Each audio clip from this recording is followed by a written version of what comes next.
राधे राधे। होली का महात्म क्या है? होली की महिमा क्या है? होली क्यों मनाया जाता है? क्यों हमारे भारतवर्ष में इतना ये श्रेष्ठ पर्व है होली? आखिर इसकी महिमा क्या है? ये सब आज समझेंगे। एक शब्द में यदि कहा जाए, एक ही वाक्य में यदि कहा जाए, तो भगवान के प्रति भक्त का अटूट विश्वास ही होली है। अटूट विश्वास, दृढ़ विश्वास। कुछ भी हो जाए, कैसा भी परिस्थिति हो, समस्त विश्व के लोग तुम्हारे विपरीत हों, तुम्हारे विरोधी हों, फिर भी तुम्हारा विश्वास भगवान के प्रति बढ़ता जाए, वो है होली। कथा सबको मालूम है, प्रसिद्ध है कथा प्रहलाद जी की, जो भागवत में सप्तम स्कंध में विस्तार से बताया गया है। विस्तार तो आज हम नहीं करेंगे क्योंकि बहुत टाइम लग जाएगा विस्तार में। संक्षेप में सुन लीजिए। ब्रह्मा जी के पुत्र मरीचि, मरीचि के पुत्र कश्यप, कश्यप की एक पत्नी है दिति, जो दैत्यों की माता है। तो उनके गर्भ से दो बालक प्रकट हुए। कब? सतयुग में, हिरण्याक्ष और हिरण्यकशिपु। तो ये कौन थे? ये भगवान के पार्षद थे, जय विजय। इन्होंने सनक सनंदन सनातन सनत कुमार भगवान को वैकुंठ में जाने नहीं दिया, उनका अपमान किया, तो भगवान ने श्राप दिया और ये 3 जन्म के लिए इस पृथ्वी में राक्षस बने। सतयुग में हिरण्याक्ष और हिरण्यकशिपु, त्रेता युग में रावण और कुंभकर्ण, और द्वापर में शिशुपाल और दंतवक्र। तो हिरण्याक्ष, उसने क्या किया? पृथ्वी को लेकर पाताल में चला गया। तो ब्रह्मा जी के नासिका छिद्र से वराह भगवान प्रकट हुए और पृथ्वी को ऊपर ले आए, हिरण्याक्ष का वध किया, उद्धार कर दिया। तो जैसे ही हिरण्याक्ष का उद्धार किया, हिरण्यकशिपु भगवान के प्रति द्रोह करने लगा, विरोध करने लगा कि इस विष्णु ने मेरे भाई को मारा है, अब मैं ऐसी तपस्या करूंगा कि इस त्रिलोकी का एक ही सम्राट मैं बना रहूंगा। तो इस भावना से, त्रिलोकी का सम्राट बनने की भावना से, कि कोई उस पर विजय प्राप्त न कर सके, इस भावना से मंदराचल पर्वत में गया और ब्रह्मा जी की कठोर तपस्या की। देवताओं के 100 वर्ष तक बिना पानी पी कर रहा। मतलब ऐसी तपस्या, जब ब्रह्मा जी प्रकट हुए तो बोले, पुत्र, न तुम्हारे जैसा ऐसा तपस्या आज से पहले कोई किया था, न कोई किया है, न कोई आगे करेगा ऐसी तपस्या, कठोर तपस्या। दीमक की मिट्टी लग गई थी, शरीर बांस से ढक गया था, शरीर में केवल हड्डी ही हड्डी बचा था। मैदा, मांस, रक्त, ये सब चींटियां खा गए थे, केवल हड्डी के सहारे ही वो जीवित था। ब्रह्मा जी प्रसन्न हो गए, इतनी बड़ी तपस्या। ब्रह्मा जी ने अपने कमंडलू से जल लिया और ऐसे छिड़क दिया, तो पुनः हिरण्यकशिपु पहले जैसे पूर्ववत स्वस्थ हो गया। तो उसका शरीर पहले की भांति सूर्य की तरह चमकने लगा, वज्र के समान कठोर हो गया, समस्त इंद्रियां जागृत हो गई, शक्ति आ गई। और ब्रह्मा जी ने कहा, आज मैं बहुत प्रसन्न हूं, तुमको जो वर मांगना है मांग लो। अब क्या देर था, वो तो इस बात का इंतजार ही कर रहा था कि बोलें और हम मांगना शुरू कर दें। उसने चिट्ठी तैयार की, लिस्ट बनाना चालू किया और कहा, न दिन में मरे न रात में मरे, न अंतर न बहिर्दिवा, न्यक्तमन्यस्मादपि चायुधैः, न भूमौ नाम्बरे मृत्युर्न मृगम न नरैर्न मृगैरपि। उसने वर मांगना शुरू किया। उसने वर मांगना शुरू किया कि ना हम पृथ्वी में मरे, ना आकाश में मरे, ना घर के अंदर मरे, ना घर के बाहर मरे, आपके बनाए हुए सृष्टि में न किसी मनुष्य से बने, न किसी मनुष्य से मरे, न किसी पशु से मरे, आपके बनाए हुए सृष्टि में से कोई भी मुझे मार न सके। ढेर सारे उसने वरदान मांग डाले। ब्रह्मा जी ने कहा, चलो हम दे देते हैं, तुमने इतनी बड़ी कठोर तपस्या की है, आज तक ऐसा तपस्या कोई किया नहीं है, तो जो जो तुमने वरदान मुझसे मांगा मैं तुम्हें सब दे देता हूं। दे दिया। और तुलसीदास जी महाराज क्या कहते हैं कि नहीं कहू अस जन्मा जग माही, प्रभुता पाही जाहि मद नाही। ऐसा इस विश्व में कौन है कि उसको कुछ विशेषता मिले और उसको अहंकार न आए? हो ही नहीं सकता। भगवत प्राप्ति के पहले कुछ भी विशेषता यदि हो जाए तो उसमें अहंकार आना 200% सही, 200% नेचुरल है। भगवत प्राप्ति के पहले और विशेषता न भी हो। जैसे हमने बताया था एक बार कि प्राप्तेषु षोडशे वर्षे गर्दभी चापसरायते, यह अहंकार ऐसा एक चीज है कि 16 वर्ष की एक परम कुरूप लड़की वो भी अपने को अप्सरा समझती है। ऐसा है ये अहंकार। और उसको तो इतने सारे वरदान मिल गए, वो तो अपने को अमर समझने ही लगा, तो वो अहंकार क्यों नहीं करता। अब समस्त त्रिलोक में अपना राज्य फैलाने लगा, इंद्र वरुण कुबेर आदि सबको अपने वश में कर लिया, अमरावती में जाकर रहने लगा। देवता भयभीत हो गए, देवता भगवान के पास गए, भगवान से प्रार्थना की। भगवान ने कहा तुम चिंता मत करो, समय की प्रतीक्षा करो, इसके यहाँ मेरा एक भक्त होगा, महात्मा होगा प्रहलाद, जब उसका ये अपमान करेगा तो मैं निश्चित ही इसका वध कर डालूंगा, इसलिए तुम समय की प्रतीक्षा करो। क्रमशः इसके बाद समय अनुसार इसके 4 संतान हुए हिरण्यकशिपु के। कौन कौन? लाद, अनुलाद, सहलाद और प्रहलाद। सबसे छोटे थे प्रहलाद। इनकी पत्नी का नाम, हिरण्यकशिपु की पत्नी का नाम था कयाधु। प्रहलाद जी को बचपन से ही एक ग्रह ने पकड़ लिया, कृष्ण ग्रह ग्रहीतात्मा नवेद जगदिदृशम। बचपन में लोग क्या करते हैं, बच्चे लोग खिलौना लेकर खेलते हैं, लेकिन प्रहलाद जी का मन खिलौना में नहीं रहता था। बचपन से ही वो जड़वत रह जाते थे, भगवान के ध्यान में इतने तल्लीन हो जाते थे कि जड़वत मानो चेतन तत्व ही नहीं है, चेतना ही नहीं है उनमें, इतना ध्यान में मग्न। कभी रोने लगते, कभी हंसने लगते, कभी जोर जोर से गाने लगते, कभी नाचने लगते, कभी भगवान को अपने सामने में पाकर ही मन आलिंगन करते। इसे कहते हैं कृष्ण ग्रह लग जाना। सामान्य ग्रह जब लगे, मंगल राहु केतु आदि, तो ये क्या नेगेटिव रिजल्ट देते हैं, लेकिन जब कृष्ण ग्रह लग जाए, जो अचानक रोने लगे, अचानक हंसने लगे, अचानक जोर जोर से भगवान का संकीर्तन करने लगे, अचानक नाचने लगे, तो समझ लेना वो कृष्ण ग्रह से ग्रसित हो गया है। तो यही कृष्ण ग्रह से ग्रसित हो गए। हिरण्यकशिपु ने कहा ये तो मेरा बेटा मेरे विरोधी का भजन कर रहा है, तो संडामर्क के यहाँ भेजा। शुक्राचार्य के 2 बेटे थे, संड और अमर्क, इनके यहाँ भेजा पढ़ने के लिए। और एक दिन हिरण्यकशिपु आए और कहे बेटा एक अच्छा सा पाठ सुनाओ, आज तक तुमने जितने भी पाठ पढ़ा है अच्छा सा पाठ सुनाओ। तो कहा तत्साधु मन्ये सुरवर्य देहिनां सदा समुद्विग्न धियाम सद्ग्रहात् हित्वात्मपातं गृहमन्धकूपं वनं गतो यत् हरिमाश्रयेत। कि हे पिताजी, ये संसार तो घोर अंधकूप की तरह है, जैसे कोई कुआं हो उसको घास से ढक दिया गया है, तो जैसे ही व्यक्ति उसमें पेड़ देगा तो क्या होगा, कुआं में गिर जाएगा। ऐसे ही ये घर गृहस्थी अंधकूप के समान है। इसलिए जो जीव अपना कल्याण चाहते हैं तो वो एक ही काम करें, क्या? वनम गतो यत् हरिमाश्रयेत, वन में जाकर नितांत एकांत में बैठकर भगवान की साधना करें, भगवान के भजन में लग जाएं, उनका ही कल्याण हो सकता है, और कल्याण किसी का हो ही नहीं सकता। जो घर गृहस्थी में फंस गया, कल्याण उसका नहीं हो सकता। क्यों? क्योंकि उसका अटैचमेंट इन लोगों में है। और भगवान का क्या शर्त है? अनन्य चेता सततम यो मां स्मरति नित्यसा तस्याहं सुलभ पार्थ नित्ययुक्तस्य योगिनः। जो अनन्य भाव से मेरा चिंतन करे, क्योंकि घर गृहस्थी में यदि रहेगा तो संसार में आसक्त होकर रहेगा, भगवान का भजन नहीं कर सकता, वो यहीं फंस जाएगा, इस मिथ्या सुख में फंस जाएगा। और भगवान का शर्त है अनन्य भक्ति हो, न अन्याश्रयाणाम त्यागो अनन्यता। अन्य के आश्रय को त्याग देना ही अनन्यता है। इसलिए वनम गतो यद हरिमाश्रयेत। हिरण्यकशिपु एकदम आग बबूला हो उठा और कहा बेटा जाओ संडामर्क तुम्हारे गुरुजी को भेजो।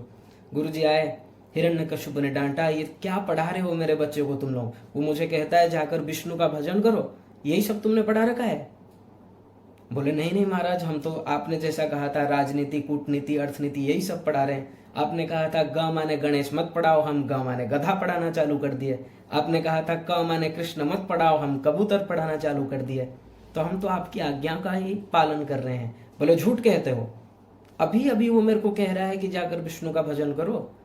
तो संडामर्क जी ने कहा महाराज हमें क्षमा कर दीजिए, ये आपके कोई विरोधी का ही चाल है, आप निश्चिंत रहिए, हमें एक मौका दीजिए, आगे से ये गलती नहीं होगी। हिरण्यकशिपु चला गया। संडामर्क आकर प्रहलाद जी को समझाए कि तुम ये सब क्या कह रहे हो, हम तुमको यही सब पढ़ा रहे हैं, आगे से खबरदार ऐसी बातें कही तो। और दिन रात प्रहलाद जी पर अपनी निग्रह, अपना ध्यान केंद्रित करके रखते थे, कहीं उसको इधर उधर भेजते नहीं थे। और एक दिन उनका छुट्टी हुआ विद्यालय और प्रहलाद जी घर आए। तो अब हिरण्यकशिपु ने फिर से पूछा कि बेटा एक अच्छा सा पाठ सुनाओ। तो प्रहलाद जी ने कहा पिताजी अभी तो हम 9 पाठ याद कर लिए। हिरण्यकशिपु बहुत खुश हो गया, बहुत बढ़िया, तो सुनाओ। तो सुना दी नवदा भक्ति, श्रवणम कीर्तनम विष्णु स्मरणम पाद सेवनम अर्चनम वंदनम दास्यम सख्यमात्म निवेदनम। अब जैसे ही नवदा भक्ति सुना हिरण्यकशिपु बहुत क्रोधित हो गया, प्रहलाद जी को गोद से उठाकर फेंक दिया।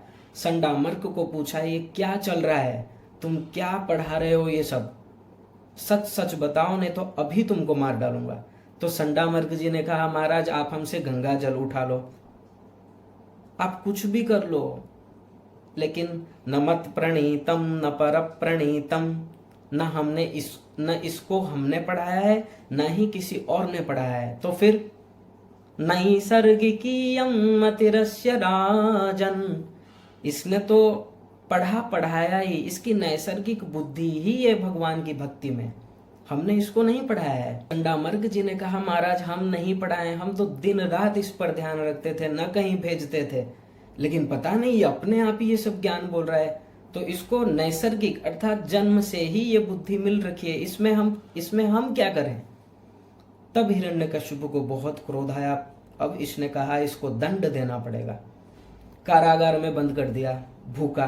तो लक्ष्मी जी आई, लक्ष्मी जी ने भोजन करवा दिया। ये है विश्वास। देखो पिता ने बहुत अत्याचार किए प्रहलाद पर वो अपना जो विश्वास था भगवान नाम में, वो उनका किंचित मात्र भी कम नहीं हुआ, बल्कि प्रतिदिन बढ़ता गया। जितना हिरण्यकशिपु उन पर अत्याचार करते थे उनका और बढ़ता गया भक्ति भगवान के प्रति। ये है विश्वास। हम यही समझाना चाहते हैं कि होली का महात्मा क्या है। हिरण्यकशिपु ने बहुत अत्याचार किया, 4 दिग्गजों को बुलाया और कहा जाओ इसे दंड दो, और सब झूला झूलाने लगे। सर्प से डसवाने की चेष्टा की, सर्प ने नहीं डसा, सर्प से भगवान प्रकट हो गए। पहाड़ से नीचे फेंक दिया, भगवान ने आकर गोद में पकड़ लिया। ये क्या है सब, ये विश्वास का ही फल है। आज भी भगवान प्रकट हो सकते हैं, भगवान के प्रकट होने में कमी नहीं है, कमी हमारे विश्वास में, हमारे समर्पण में है। और एक दिन हिरण्यकशिपु ने होलिका को बुलाया, यही होली की कथा। देखिए होलिका को भागवत में तो नहीं लिखा है, अन्य पुराणों में चर्चा आती है, अन्य पुराणों में बताया गया है कि होलिका को ब्रह्मा जी से वर मिला था कि वो यदि अग्नि में बैठ जाएगी, अग्नि में नाचेगी भी, वो नहीं जलेगी, उसको अग्नि नहीं जला सकता, ये वरदान मिला था। तो हिरण्यकशिपु ने सोचा होलिका को बुला देते हैं, होलिका के साथ प्रहलाद को भी बैठा देंगे तो प्रहलाद जलकर भस्म हो जाएगा। होलिका आई, प्रहलाद जी को लेकर अग्नि में बैठ गई, स्वयं जल गई होलिका। प्रहलाद जी वैसे के वैसे ही रहे और उनका मन तो भगवान में लीन है। तब संडामर्क जी ने कहा कि एक और मौका दिया जाए इस बालक को। तब फिर से विद्यालय गए और एक बार गुरुजी कहीं इधर उधर चले गए थे तो समस्त बालकों को बुलाकर भगवान नाम संकीर्तन करने लगे प्रहलाद जी। और जैसे ही संडामर्क जी वापस आए तो देखा ये तो सब में ही भगवान नाम फैला रहा है। तो तुरंत जाकर हिरण्यकशिपु को सूचना दी। हिरण्यकशिपु क्रोध से आया, तिलमिलाता हुआ आया और प्रहलाद जी को पकड़ा और कहा किसके बल पर तू मुझे चैलेंज कर रहा है। प्रहलाद जी ने कहा कि हे पिताजी, जिसका बल पाकर आप अपने को भगवान कह रहे हैं वही मुझे भी बल देते हैं, मैं उन्हीं के बल पर ही आश्रित हूँ। हिरण्यकश्यपु ने प्रहलाद से कहा कि तू किसके बल पर मुझे चैलेंज कर रहा है? तो प्रहलाद जी ने कहा, मैं उनके बल पर आपको चैलेंज कर रहा हूं जो आपको बल देने वाले ब्रह्मा जी उनको भी बल दिए हैं। ऐसे भगवान के ऊपर मुझे विश्वास दृढ़ है। बोले पिताजी आपने देखा नहीं कि राम नाम जपताम कुतो भयम सर्वताप समनैक भेषजम पश्यतात मम गात्र सन्निधौ पावकोपि सलिलां यते धुनाम। कि राम नाम जपने वाले को, राम नाम पर जिसको दृढ़ विश्वास है, उसको डर कैसे हो सकता है? जिसके पास राम नाम का सहारा है वहां तो आग भी आकर ठंडा हो जाता है। आपने देखा नहीं, होलिका ने, बुआ जी ने मुझे जलाने की कोशिश की, लेकिन क्या हुआ? ये हो होलिका महात्म्य कि हिरण्यकश्यपु इतना अपने पुत्र के प्रति अत्याचार किया, इतना दुख दिया, इतना कष्ट दिया, लेकिन उनका विश्वास भगवान के प्रति कम नहीं हुआ, दिन प्रतिदिन बढ़ते गया। और अब हिरण्यकश्यपु बहुत क्रोध से तिलमिला उठा, क्रोध से आग बबूला हो उठा और कहा, यदि तेरा भगवान वो सर्वत्र है तो इस खंबे में क्यों नहीं दिखाई दे रहा? प्रहलाद जी बोले, मुझे तो दिखाई दे रहा है। अच्छा तो ये यहाँ पर है? बोले है। तो हिरण्यकश्यप ने क्रोध से एक मुक्का मारा और उस खंबे में से नरसिंह भगवान प्रकट हो गए। बोले नरसिंह भगवान की जय। अपने भक्त के वचन की रक्षा करने के लिए, ये दिखाने के लिए कि मैं सर्वव्यापक हूं, जो वेद मंत्र कह रहा है कि एको देवः सर्वभूतेषु गूढ़ सर्वव्यापी सर्वभूतांतरात्मा, वो भगवान आज दिखा रहे हैं कि वेद में जो कहा गया है कि मैं सर्वव्यापक हूं, ये परम सत्य है। और भगवान प्रकट हो गए, हिरण्यकश्यप को अपना सब वचन याद दिलाया, वरदान याद दिलाया, सब वरदान को पूरा करते गए और नख से उसके पेट को चीर डाला और उसके आते को गले में धारण कर लिया। बोले नरसिंह भगवान की जय। ये है भक्त की महिमा। और ऐसा जब हम बन जाएंगे तो भगवान को आने में देरी नहीं है। बन के दिखाओ प्रहलाद के जैसे। ये चैलेंज है। चैलेंज भगवान को मत करो, भगवान के ऊपर दोष मत लगाओ कि भगवान नहीं आते हैं, भगवान प्रकट नहीं होते हैं, सब गप लिखा गया है, गप। अब नास्तिक लोगों को क्या कहा जाए जो मानते ही नहीं है, पर जो भगवान को पाना चाहते हैं, अपना कल्याण चाहते हैं, वो ऐसा संशय कभी भी ना रखें कि कलयुग में भगवत प्राप्ति नहीं हो सकता। अरे कलयुग के समान सरल युग है ही नहीं भगवान को पाने के लिए, क्योंकि यत्फलम नास्ति तपसा न योगे न समाधिना तत्फलम लभते सम्यक कलौ केशव कीर्तनात्। प्रहलाद जी ने थोड़ी ना कोई तपस्या की थी, ना कोई योग किया, समाधि किया, बस भगवान के प्रति प्रेम और दृढ़ विश्वास, ये बस हो जाए, भगवत प्राप्ति तुरंत हो जाएगी। खंबे से क्या, कहीं से भी भगवान प्रकट हो जाएंगे। बस दृढ़ विश्वास होना चाहिए। यही होली का रहस्य है, ये सनातनियों का विजय है, ये सनातनी का अपने प्रभु के प्रति अटूट विश्वास है कि जब होलिका प्रहलाद जी को लेकर अग्नि में गई और भगवान के प्रति इतना समर्पण होने के कारण, भगवान के प्रति पूर्ण शरणागति होने के कारण प्रहलाद जी को अग्नि स्पर्श नहीं कर पाया, उल्टा वो ठंडा अनुभव करने लगे। उनको आग तपा नहीं रहा है, उनको आग शीतलता प्रदान कर रहा है। ये होता है भक्ति में। पर दृढ़ भक्ति हो, दृढ़ विश्वास हो भगवान में, यही हमको इस पर्व से सीखना चाहिए। प्रहलाद जी से हमें यही सीखना चाहिए कि कैसी भी परिस्थिति आ जाए, कुछ भी हो, अपने प्रभु पर से विश्वास कभी भी कम ना हो, प्रतिक्षण बढ़ता ही जाए, प्रतिक्षण बढ़े, कम होए ही नहीं। और ये कौन कर सकता है? जो निष्काम भक्ति करेगा। यदि तुम सकाम भक्ति करोगे कि भगवान की भक्ति कर रहे हो, बदले में मुझे घर चाहिए, बदले में मुझे धन चाहिए, बदले में दुकान में अच्छा व्यापार हो, वो स्वप्न में भी भगवत प्राप्ति नहीं कर सकता। निष्काम भक्ति हो, भगवान कैसे भी रखें, मैं भगवान का दास हूं, मेरा एक ही कर्तव्य है भगवान की सेवा करना, यही लक्ष्य है। आगे भगवान ने जब कहा प्रहलाद जी से कि वर मांगो, प्रहलाद जी बोले क्या हो गया है भगवान को, मुझसे कह रहे हैं वर मांगो। लगता है गीता में जो भगवान ने कहा है, क्रोधा भवति सन्मोहा सन्मोहा स्मृति विभ्रमा स्मृतिर्भ्रंशात् बुद्धिनाशो बुद्धिनाशात् प्रणश्यति।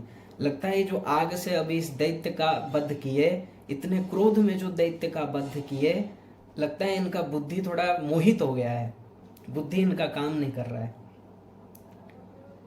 फिर भी नरसिंह भगवान ने कहा नहीं तुम वर मांगो। तो कहा यदि राशिष्य में कामान वरास्त्वम वरदर्शव कामानाम हृदय संग्रोहम भवतस्तु वृणे वरम, कि हे प्रभु यदि आप मुझे वर देना चाहते हो तो ऐसा ही वर दो कि आज के बाद कभी भी मेरे हृदय में किसी भी प्रकार की कामना ही उत्पन्न न हो, ऐसा वर दे दीजिए।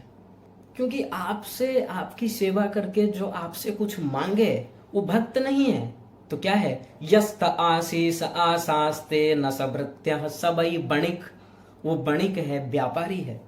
भगवान की भक्ति करके भगवान से मांगते हो, धिक्कार है ऐसे लोगों को। कौन कह रहे हैं प्रहलाद जी, वो भक्त है ही नहीं, वो व्यापारी है। जैसे दुकान में हम जाते हैं, 20 रुपए का, 20 रुपए तुम दो, तुमको 20 रुपए का चीज दिया, तो यही ऐसा व्यापार है कि हमने भगवान की भक्ति की, भगवान का नाम लिया, बदले में हमको ये मिल गया। ये तो व्यापार है, ये सेवक का धर्म नहीं है। सेवक का एक ही धर्म है, तत् सुख सुखित्वम, अपने स्वामी के इच्छा में ही इच्छा।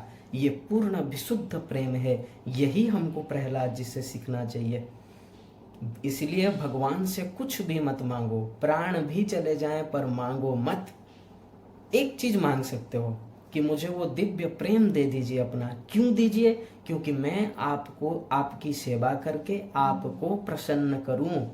तो लोग कहेंगे ये भी तो तुम चाहते हो कि मैं प्रसन्न करूं, तो ये भी तो मांगना ही हुआ कि तुम भगवान को प्रसन्न करना चाहते हो। बोले नहीं, ये मांगना नहीं हुआ। क्यों? क्योंकि जीव का स्वरूप ही है, हम भगवान श्री कृष्ण के दास हैं। ये हमारा जन्मगत अधिकार है कि हम उनकी सेवा करें, हम उनको सुख दें। इसलिए यहाँ इसको सकाम नहीं कहा जाएगा, ये परम निष्काम विशुद्ध प्रेम है। क्या? कि भगवान की इच्छा में ही इच्छा, प्रतिक्षण निरंतर यही प्लानिंग प्रैक्टिस हो कि कैसे हम अपने प्रभु को सुख दें, कैसे हम अपने प्रभु को आनंद दें। यही एक बात पर हमको ध्यान देना चाहिए। और जो भक्त इस लक्ष्य को लेकर भक्ति करेंगे कि हमें भगवान से कुछ भी नहीं चाहिए, बस दिव्य प्रेम चाहिए, वो दिव्य आनंद चाहिए, इसीलिए कि हम उसको लेकर भगवान को प्रसन्न करें, भगवान की सेवा करें, भगवान के सुख के लिए। जैसा ब्रज की गोपिकाओं ने किया था, उन्होंने स्वप्न में भी अपना सुख नहीं चाहा। इसलिए नारद जी ने कहा भक्तों में श्रेष्ठ कौन है? तो भक्ति सूत्र में कहा कि यथा ब्रज गोपिका नाम, ब्रज गोपियों का प्रेम ही विशुद्ध प्रेम है, क्योंकि वहां अपने सुख की कामना है ही नहीं। और वास्तव में जीव का सुख है क्या? भगवान ही तो है। भगवान को सुख वो जितना प्रदान करेगा वही उसका सुख है, क्योंकि वो उसका सेवक है, वो भगवान का दास है। और दास का सुख स्वामी की सेवा में, स्वामी की प्रसन्नता में ही होना चाहिए। यही लक्ष्य रखकर भक्ति करने से भक्त का पतन कभी भी नहीं हो सकता। इसको छोड़कर तुम संसारी वस्तु मांगो या फिर मोक्ष मांगो, ये दोनों चुड़ैल हैं। कहा गया है भुक्ति मुक्ति स्पृहा यावत पिशाची हृदय बढ़तते।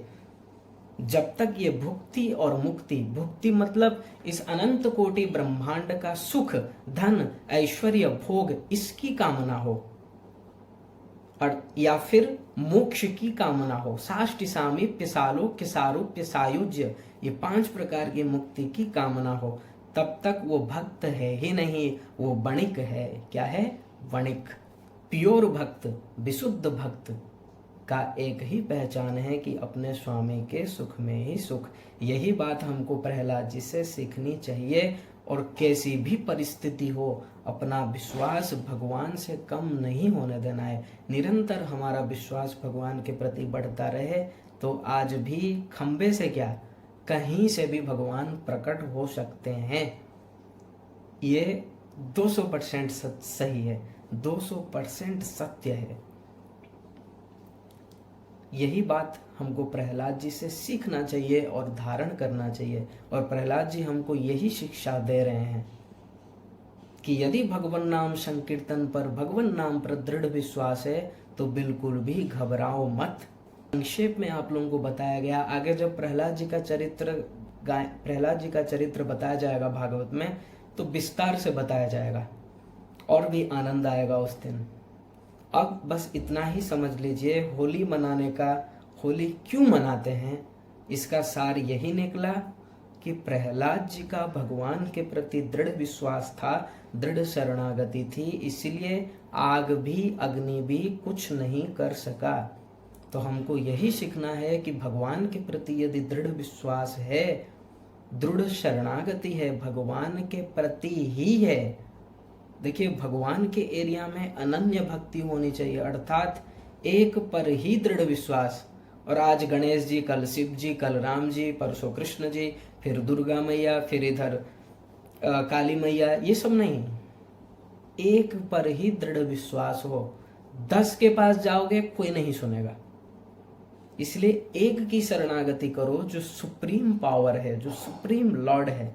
इसके बारे में आगे आपको बताया जाएगा, सुप्रीम पावर कौन है। बस अभी समझ लीजिए संक्षेप में, भगवान श्री कृष्ण ही सुप्रीम पावर हैं।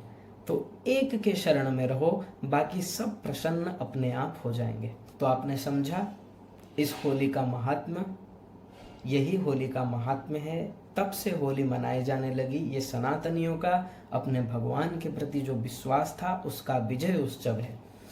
बोलिए प्रहलाद जी महाराज की जय। राधे राधे।